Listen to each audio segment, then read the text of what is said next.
और भी बहुत सारे लोग खड़े हुए थे। उसने दुकानदार को कई बार बुलाया, लेकिन वहां पर भीड़ इतनी थी कि दुकानदार का ध्यान उसकी तरफ गया ही नहीं। और फिर उस बच्ची को थोड़ा सा गुस्सा आया तो उसने अपनी मिट्टी की गुल्लक ले करके वहीं काउंटर पर जोर से रख दी, जिसके बाद में जो दुकानदार था और जितने भी लोग खड़े थे वो सब उस बच्ची की तरफ देखने लग गए। और फिर उस दुकानदार ने उस बच्ची से पूछा, बेटे आपको क्या चाहिए? तो वो बड़े ही भोलेपन से बोली कि मुझे एक चमत्कार चाहिए। ये सुनकर के दुकानदार को कुछ समझ नहीं आया, ना ही वहां पर जो लोग थे उनको कुछ समझ में आया, और सब उसकी तरफ देखने लग गए। फिर दुकानदार ने बोला, बेटे चमत्कार तो यहां पर नहीं मिलता है। तो बच्ची को लगा कि वो उससे झूठ बोल रहा है, तो बच्ची ने कहा कि मेरी गुल्लक में बहुत पैसे हैं, आप बताओ आपको कितने पैसे चाहिए, लेकिन मैं आज यहां से चमत्कार लेकर के ही जाऊंगी। तो वहीं काउंटर पे एक और आदमी खड़ा था, उसने उस बच्ची से पूछा कि बेटे क्यों चाहिए तुमको चमत्कार? तब उस बच्ची ने अपनी कहानी बताई कि अभी कुछ दिन पहले मेरे भाई के सर में बहुत तेज दर्द हुआ, तो मेरे पापा मम्मी उसको हॉस्पिटल ले गए। उसके बाद कई दिन तक मेरा भाई घर नहीं आया। तो मैंने कई बार अपने पापा से पूछा, लेकिन उन्होंने मुझे कुछ नहीं बताया। उन्होंने बार बार यही कहा कि वो आ जाएगा, वो कल आ जाएगा, वो कल आ जाएगा, लेकिन वो आ ही नहीं रहा था। तो मैंने देखा कि मम्मी रो रही है, और पापा मम्मी को कह रहे थे कि उसकी दवाइयों के लिए और उसके इलाज के लिए जितने पैसे चाहिए उतने मेरे पास में नहीं है, अब उसको कोई चमत्कार ही बचा सकता है।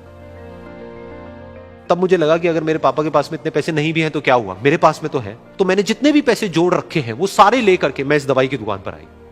फिर उस आदमी ने उस बच्ची से पूछा, कितने पैसे हैं तुम्हारे पास में? ये सुनते ही उस बच्ची ने अपनी गुल्लक उठाई, जमीन पर फेंकी और तोड़ दी, और पैसे गिनने लग गई। बाकी सब लोग खड़े होकर के उसको देख रहे थे। थोड़ी देर बाद उसने सारे पैसे अपने हाथ में इकट्ठे किए और बोली, मेरे पास में पूरे 19 रुपए हैं। वो जो आदमी वहां पर खड़ा था वो थोड़ा सा मुस्कुराया और बोला कि अरे तुम्हारे पास में तो पूरे पैसे हैं, इतने का ही तो आता है चमत्कार। ये सुनकर के वो बच्ची बहुत खुश हो गई और बोली कि चलो मैं आपको अपने पापा से मिलवाती हूं। बाद में पता लगा कि वो आदमी कोई आम आदमी नहीं था, बल्कि एक बहुत बड़ा न्यूरोसर्जन था, और उसने सिर्फ 19 रुपए में उसके भाई की सर्जरी करी, और कुछ ही दिन बाद वो ठीक होकर के घर वापस आ गया। फिर कुछ दिन बाद वो बच्ची, उसका भाई, उसके पापा, उसकी मम्मी चारों एक साथ बैठे हुए थे और बात कर रहे थे। तो उसकी मम्मी ने उसके पापा से पूछा कि अब तो बता दो ये चमत्कार आपने किया कैसे? तो उन्होंने अपनी बेटी की तरफ देखा और बोले, ये चमत्कार मैंने नहीं, इसने किया है।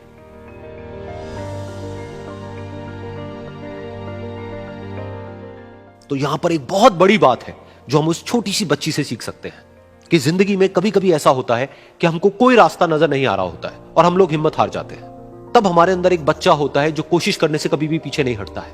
वो हार मानने को तैयार नहीं होता है क्योंकि उसको ना शब्द समझ नहीं आता है। वो बच्चा जिसके लिए कुछ भी नामुमकिन नहीं है, क्योंकि वो हर हाल में कोशिश करता ही रहता है।